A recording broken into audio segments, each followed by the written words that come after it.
Good morning.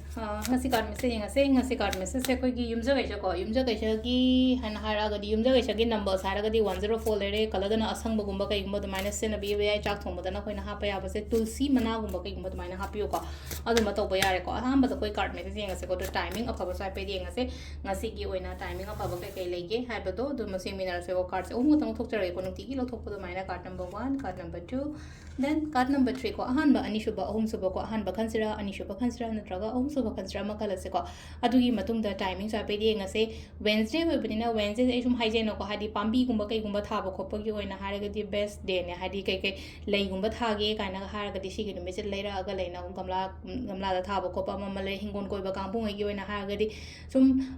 kaino ma maru hun ge char gumba sindo ke photo ke kaina ga haraga su yumja kaisa gumba to bi ba angang su yo holo yaring angang de sing chai base ai isamu do ko hai angang ising chayo hai dum hai nungti gi dum hai yumja kaisa ka tang natraga so ai dum hai ko nungti oina hai nungti gi hai ga di no mono makala ni kala ga lena ising chayo ising pambi ising chayo gamla ising chayo kholon hai ba dum moi da su mathau ma pi ra ga ding sai phone yenga ga kainom yenga ga tawdoi leidoi suru pudi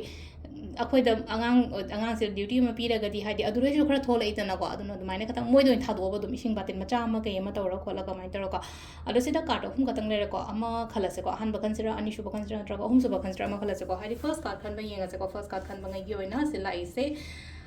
hona ga daba matam ni hojik se leina ko aina hona riba aina tawriba mayam se lem nam tamangoi hona biu ko yam phasana asisina khoi gi number 1 khan ba ko number 2 ko number 2 sina leina ko mi nei jin ba yam leina ko sila mi nei jin ba ka yung jin ba question ba kalak ba yam leiba oina oi ba ko number 3 ko number 3 khan ba ngai gi oina sida lei se happy family hai do ne ko yam seng na hani hum manu shi chana le mina gani ko mina gani pe chang sa zum chang pa kolak pa amai to pi ri ko sisina ko gi card ki message le ko timing and haras ne ko timing na ayuk ki pung mari ga mini ni fuma thoidena pung taruk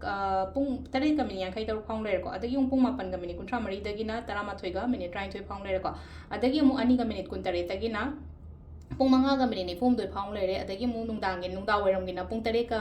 mini manga dagina ahing gi tarama thoiga mini tarama thoi phang le ko do ahing nu ya gi na ama ga mini yankai taruk taina ahum ga mini tara ni pan phawa adu nga sai ahing da bu matam ma phaba se kai gi no ga hajikan di amaka night shift tawu yawe adagi work from home da